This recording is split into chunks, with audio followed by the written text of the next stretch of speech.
Benn is being investigated over claims he failed a drugs test prior to the one which forced the 11th hour cancellation of last Saturday night's fight with Eubank Jr. This damning claim will expand dramatically not only British boxing's inquiries into the controversial last-minute cancellation, but also questions over the ability of the British boxing authorities to conduct effective drug testing procedures. That Benn now appears to have previously tested positive for what is claimed to be the identical drug which scuppered the fight makes a ban seem inevitable, one potentially even longer than the customary 4-year suspension for a single violation, which could keep this 26-year-old out of the ring into his 30s. Benn, above, could face a lengthy ban from the ring over failed drugs tests. A few of us have known about this earlier test for some time, Frank Warren, Britain's senior boxing promoter, said. That makes it even more of a scandal, more damaging to our sport than everyone thought. This potential bombshell also throws into doubt the prospect of this multi-million-pound fight going ahead at a later date, as promoter Eddie Hearn is hoping. One eminent source in world boxing, when pressed to confirm the hitherto undisclosed positive finding, said on condition of anonymity, yes. That substance, clomiphene, was originally created as a fertility aid for women, but when used by men is a powerful testosterone booster and a drugs masker banned in all mainstream sports, Olympic athletics and cycling included. The 26-year-old failed a drugs test after testing positive for banned substance clomiphene. This potential bombshell could make a mockery of all the protestations of innocence by Benn and those around him. The fighter has declared himself a clean boxer. His trainer Tony Sims says he is absolutely certain Conor is pure. But highly respected New York promoter Lou DiBella said, "This boy has been caught out and has to be banned. No excuses."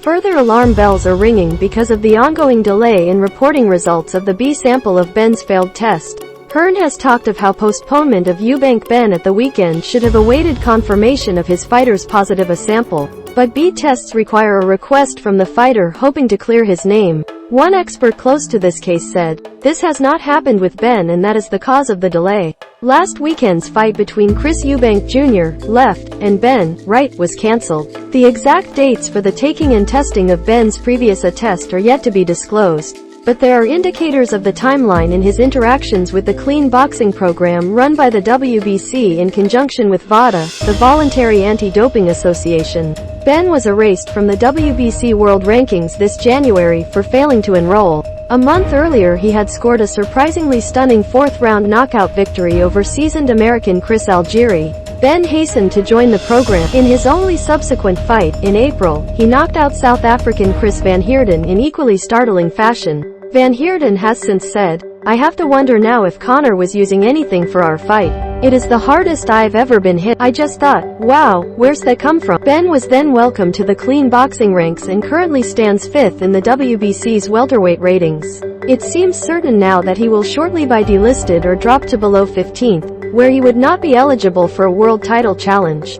Fresh claim throws into doubt the prospect of multi-million-pound fight going ahead in future. As for the 7-figure purses for Benn and Eubank, the British Boxing Board of Control are expecting a storm of activity including lawyers this week but insist, as it stands, this fight will still not take place under our jurisdiction. One option for Hearn saving a tidy fortune is to take the fight to the Middle East, with Saudi Arabia the most likely destination. But the main priority for the Saudis is securing Tyson Fury versus Alexander Usyk in the coming spring's first fight for the undisputed heavyweight championship of the world since Lennox Lewis held all the available belts almost 2 decades ago. Whether the kingdom would be prepared to tarnish that main attraction by involvement with the Benn controversy will be fascinating. If Eubank v Benn were to go ahead without sanction by a proper commission, not only would the two of them be at risk of losing their boxing licenses, but so would any undercard boxers, who have suffered enough already from the loss of last Saturday's earnings.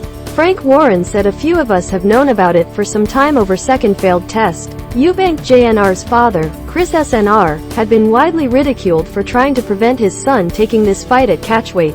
With Benn required to move up almost 2 weight divisions, clomiphene would have given him a massive physical boost, while Eubank will have been weakened by cutting his weight down to 3 pounds under middleweight.